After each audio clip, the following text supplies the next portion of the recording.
Hello and welcome to the Satluj TV podcast. Our regular guest today is Dr. Singh Grewal, MD, a distinguished cardiology specialist in California with over 48 years of experience. Dr. Grewal is also a passionate advocate for Sikh and Khalistan causes. He's the co-founder of SikhHeritageEducation.com that documents and archives material relevant to Sikh rights and history, and was also the co-founder of World Sikh News. Now, deeply impacted by the events of 1984, Dr. Grewal has since then been a powerful advocate ensuring the world never forgets those events. Dr. Grewal, welcome and thank you for joining us once again today. Good morning, Angus. Waheguru Ji Ka Khalsa, Waheguru Ji Ki Fateh. Now, Dr. Grewal, we've often talked about the Indian Constitution and how it's been consistently rejected by the Sikh community since its inception in 1950. However, as we've often discussed, ingrained within Sikhi itself since its very foundation are the basic principles that provide an unambiguously moral guide for humanity. Many of these philosophies and principles are in fact reflected not in the Indian Constitution, but in the US Constitution. And it's this specific comparison that I'd like to focus on today. Now, before we dive into a more detailed analysis, to start us off, Dr. Grewal, would you agree that the US Constitution does indeed share the same philosophical roots as Sikhi? Yes. So the teaching of Sikhism and value system of the Sikhs is very much like the principle adopted in the US Constitution in June 21st, 1788. So Sikh religion has a following of 30 million and is the fifth largest religion. The teaching of Guru Granth Sahib, teaching of Sikh Gurus are in Guru Granth Sahib, the Adi Granth, which was installed in 1604. So even though Guru Granth Sahib was installed 1604, the US Constitution adopted in 1788 has a lot of resemblance and the same principle of Sikhi in US Constitution. Okay, so let's look at some of the similarities and indeed the overlap between Sikhi and the US Constitution. Of course, the US Constitution, as is commonly known, is based on many principles like equality, justice and freedom and philosophies like that. So could we talk through then, let's just go one by one. Let's look at some of these elements and how they do overlap between Sikhi and the US Constitution. And let's start, for example, with equality. So, U.S. Constitution upholds the principle of equality through Declaration of Independence, which says all men are created equal, and equal protection clause of the 14th Amendment granting equal treatment under the law. Sikh Gurus, the founder of Sikhism, emphasize the equality of all people, regardless of caste, creed, gender, or status. Sikh rejects social hierarchies and support equal rights for all. So both have the same commonality, emphasizing the inherent dignity and equality of every individual. Okay. Now, of course, one of the basic fundamental elements of living in a free society, a free and democratic society, is, of course, the freedom to practice religion. Can you talk us through that element, the freedom of practicing religion? Yes. So, freedom of religion, U.S. Constitution, the First Amendment guarantees the freedom of religion, allowing individuals to practice their faith without interference from the government. The Sikhism advocates for religious freedom, with Guru Tegh Bahadur famously sacrificed his life to protect the religious rights of others, including Hindus and other minorities. So both have commonality, prioritizing the right to worship freely and protect religious diversity. Indeed. And of course, one of the most important elements in a free and just society is a trust in the state. And that trust comes through justice and the rule of law. And again, obviously very founding principles of the US Constitution and Sikhi. Talk us through that element, the rule of law. So US Constitution establishes a framework for justice through its legal system and guarantees due process under the law. In Sikhism, justice is a core tenet in Sikhism. Sikhs believe in standing against oppression and injustice, as demonstrated by the lives and sacrifice of Sikh Gurus and their followers. So, in summary, both emphasize fair treatment and justice for all members of the society. And then, of course, when we talk about democratic societies, we talk about freedoms. Freedom, obviously, is one of the key words here. But it also talks about individual freedom. But with individual freedom, of course, comes an individual responsibility. But this also is reflected in both the US Constitution and in Sikhi, this individual freedom and individual responsibility. Yes, the US Constitution enshrines individual liberties such as freedom of speech, expression, and the right to pursue happiness, while also emphasizing civic duties like voting and jury service. In Sikhism, Sikh teachings advocate personal freedom within the framework of moral responsibility. Sikhs are encouraged to live truthful lives, honest lives, and to serve humanity selflessly, described as seva.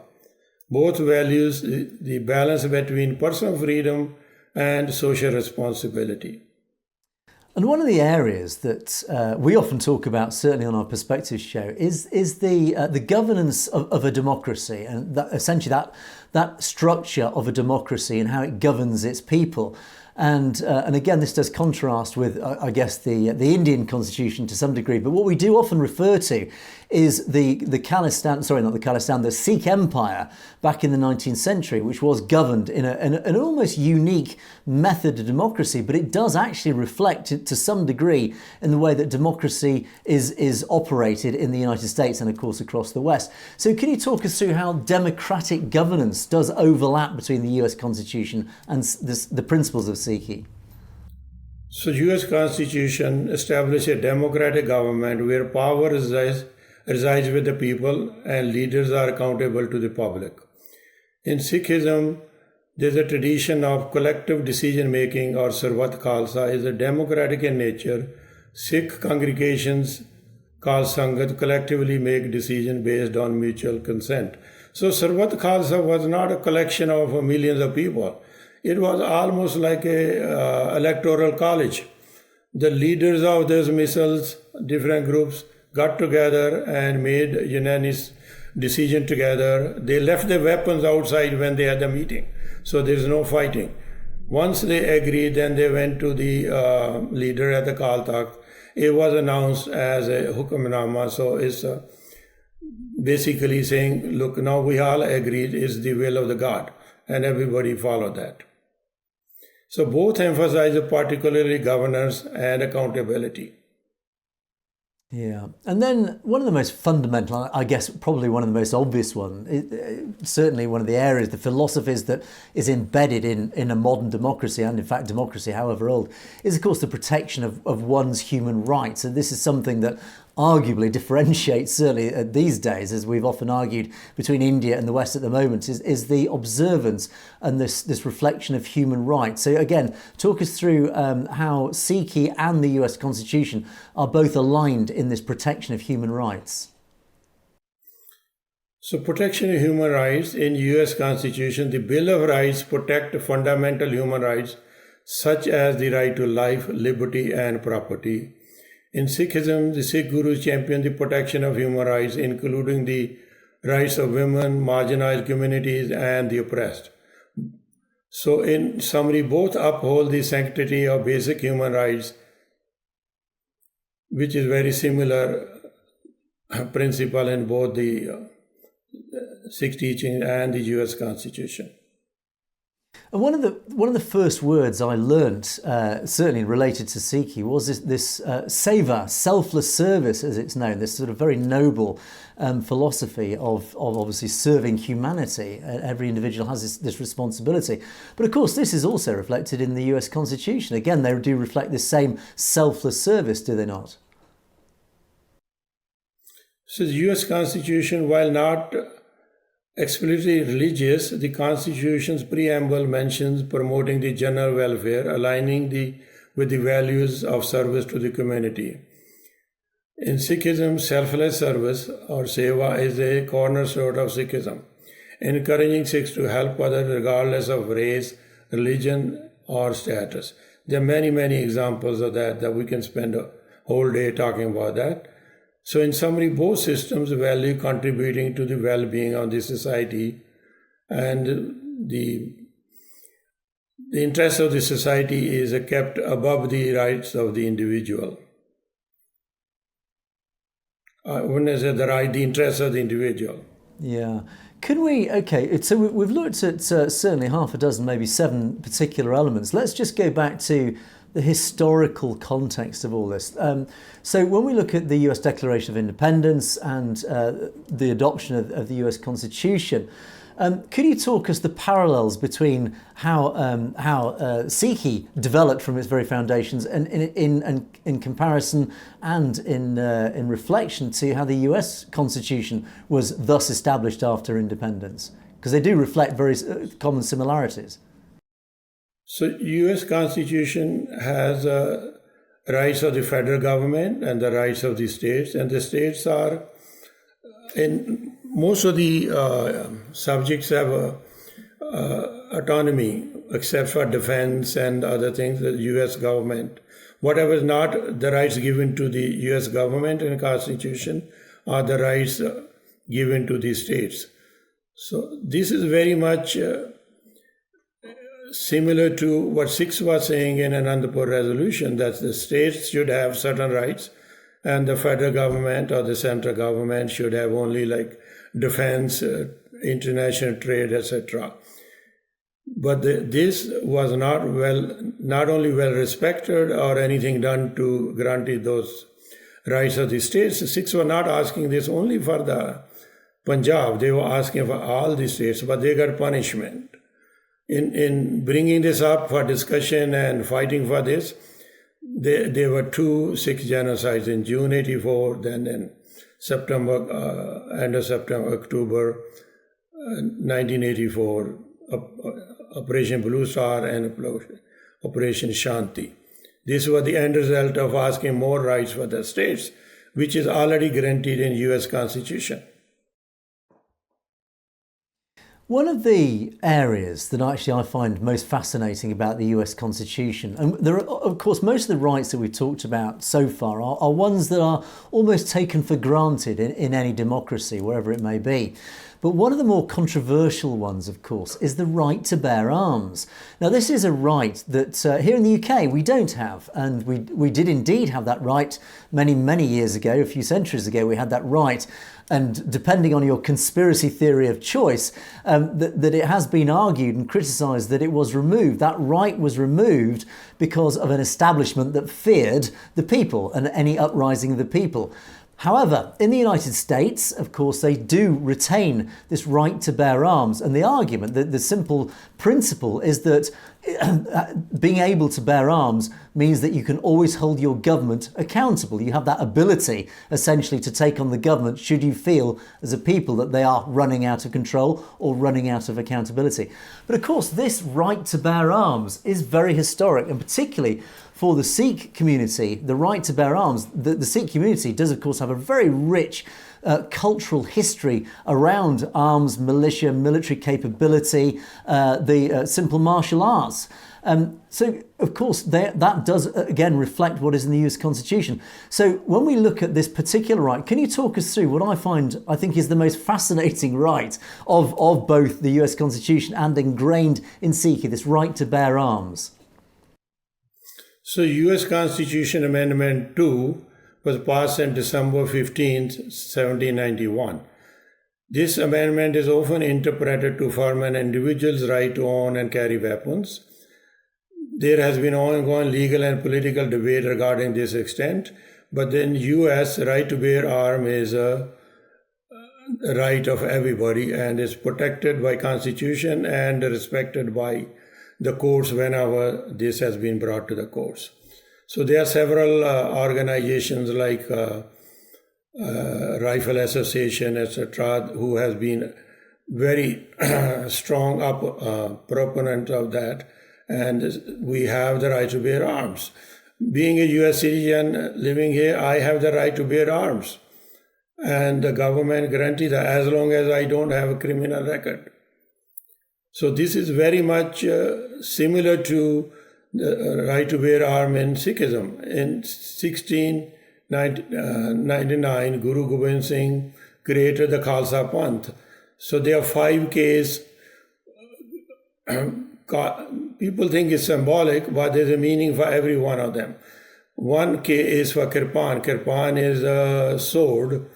The sword is not only symbolic thing for the Sikhs, but it's a weapon for self-defense. That's how we all see it. So very much similar to the right to bear arms in the US Constitution. Okay, let's move on then to let's leave that element aside and let's move on to the relationship between the federal government and states. And of course, we have talked about democratic governance and the structure as was witnessed during the Sikh Empire of how successful that governing structure was during the Sikh Empire. Again, looking at this federal government and state structure and how it operates currently in the United States, can you talk about how that works and how it also does compare to, again, how the Sikh Empire ran that empire so successfully? The states have a lot of rights in US. The governor, which is the head of state government, is elected by state people, not appointed by the US president. Unlike India, where the prime minister and the president appoint governors who basically rule the state, and nothing can be passed even in the assembly or upper house without having final signature of the government, who listen to daily should he sign or not. So in US, the different states, like the governor of California, sometimes will go make a relationship with the other countries and business deals, which he had the right to do it. We have sister city programs in US, where my city has a sister city program. Some cities in Japan where the students and the people go have exchange. So there's a lot of independence even at the city level, state level. Not everything controlled by federal government. In comparison to India, where everything is controlled by the prime minister and his cabinet, and all these rights given, so-called rights in Constitution, are not guaranteed. The only right in Indian system is Hindutva, but in US, there's a right to practice your own religion, freedom, live in any state you want, and you can travel anywhere you want. Nobody tells you not to have a passport. In India, passport is not given if they think you are anti-government. Now, and again, staying on the political spectrum, of course, there's what's known as a dinner that changed America that occurred between Hamilton and Jefferson back in the 18th century. Could you talk about, just talk us through the story about this dinner that allegedly changed America? I'm glad you asked. This is a very, very famous story. Actually, there's a book written on it. I've read it. One of my sons actually gave me a gift, that book, and I read. This is amazing, amazing story of the founding fathers. So there were 13 colonies, and they fought with the British, and they have established colonial system, but they are a continental Congress. But they are not one country yet. So there are several problems becoming one country. One of them is a resumption of debt. Each colony borrowed a lot of money from other governments, from people, while they were fighting with the British. So some of the colonies were small and not as prosperous as Virginia. They had a hard time paying the debt. So their proposal was that the whole colonial debt, which was incurred fighting for freedom, should be a common debt. We should all pay together. But Virginians were not agreeing. So there were 2 or 3 famous persons. Hamilton and Madison were good friends. They wrote all those Federalist papers. Those papers established the guidance how the US Constitution will be. Well, once they have the Continental Congress, they were not necessarily thinking the same, because Virginia was a big colony.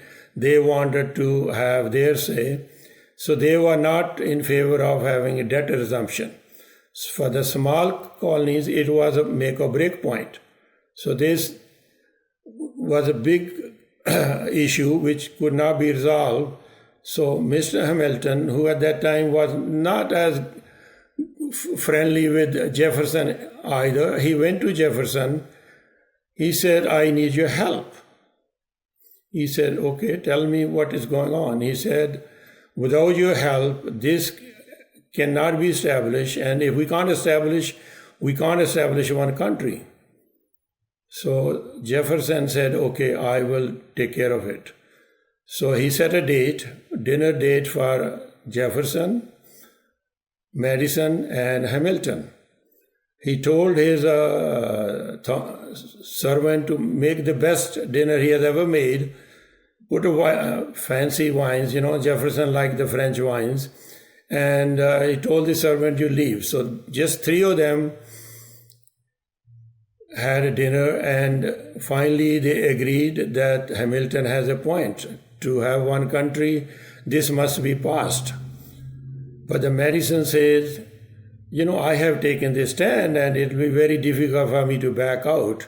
But then he agreed. He said, don't worry, I agree with your point. I'll make it happen, but I won't be voting for it. I will have my other friends vote for it. So they agreed, and that Debt Reduction Act was passed, where all colonial separate debt became U.S. debt, and they became one country. And the second they agreed upon is where the new capital will be. So those two decisions was made on that dinner. That's why it's called the dinner that made the America. So this is, I think, a very important example for people who have interest in establishing Khalistan. Our priority should be to accomplish our common goal and give up our own individual idiosyncrasies or whatever it is. I think this is a learning point for all my Khalistani brothers, that somehow our aim is bigger than ourselves. And of course, what affects many of these events, these historic events, when we look back on them historically, is it's often the individuals themselves who are the real deal makers and the deal breakers. It comes down to personalities almost. And what I do find interesting, for example, two of the founding fathers of the United States, John Adams and Thomas Jefferson, had a very, very long friendship. But of course, that friendship had its difficulties during, let's say, the middle years of their friendship. Talk us through those two founding fathers. They actually died on the same day, but of course they were the real deal makers. They made history when, of course, the United States was founded. But again, it comes down to these individual personalities that made it happen. Can you talk us through that friendship, the ups and downs of that friendship over those decades? Yeah, that is another learning story for all of us. John Adams was the second president and Thomas Jefferson was the vice president. Next round elections, Jefferson also ran against the Adams, even though they were good friends. But he felt it was important to carry out what he wanted. Declaration of Independence was written by Jefferson, passed in a committee where Adams and other important people were there. They were all signatories. So they were good friends. But Jefferson won the election. Adams became very bitter. So he was from Boston area. Jefferson, after being a president, went back to his place in Virginia. The relationship became so tense. For about 13 years or so, they did not talk to each other. There was no telephone, but they communicated by mail and other. Then finally, Abigail, who was the wife of second president, Mr. Adams, who was also elderly and very respected by Jefferson, started writing letters. So they resumed their friendship after 13 years. Their love for country, the freedom of country was so great that Jefferson was getting old and sick. They both died exactly 50 years after Declaration of Independence. And Jefferson's wish was that I wish I could die on July 4th. And Adams say, I wish I die on July 4th, but I want Jefferson to survive. He didn't know Jefferson was already dead. So their friendship straight relations, friends again, love for country, that they even wanted to die on July 4th. What a story. So in the closing, let me say something. So my purpose of discussing this was sharing with our American friends that our value system is not much different than the US Constitution. So we have a lot of similarities. But I also wanted to bring this to my attention of my Khalistani friends, that when we have a free country, if we don't want to repeat the same mistake, we need to look at the Constitution, which has served 248 years and very, very similar in principle to Sikhi principles. So if you look at the short history of the last 70 years, there have been Sikh defense minister, Sikh speaker of a parliament in Delhi, Sikh vice president, Sikh president, and Sikh prime minister. But we have been losing everything we have slowly, and the Hindutva is pushing us almost to the point of unbearable situation. So if we don't want to repeat it, we want to create a Khalistan. It should be, the constitution of Khalistan should be based on Sikhi principle. Our goal is not to have a Sikh leader or Sikh president. Our goal is to have a country whose constitution is based on Sikhi principle, Sikh teaching laid in Guru Granth Sahib. If we don't accomplish that, I think we are not accomplished anything. We need to learn from the lessons people have already practiced and have given us a guidance. That's what I wanted to say. Thank you. Indeed, very powerful message to finish on. But there we must leave it. But we'll be talking again with Dr. Grewal soon to continue the discussion. Dr. Grewal, as always, it's been an absolute pleasure. Thanks so much for joining us once again. Thank you. And thank you for watching the Satluj TV podcast. We will see you next time.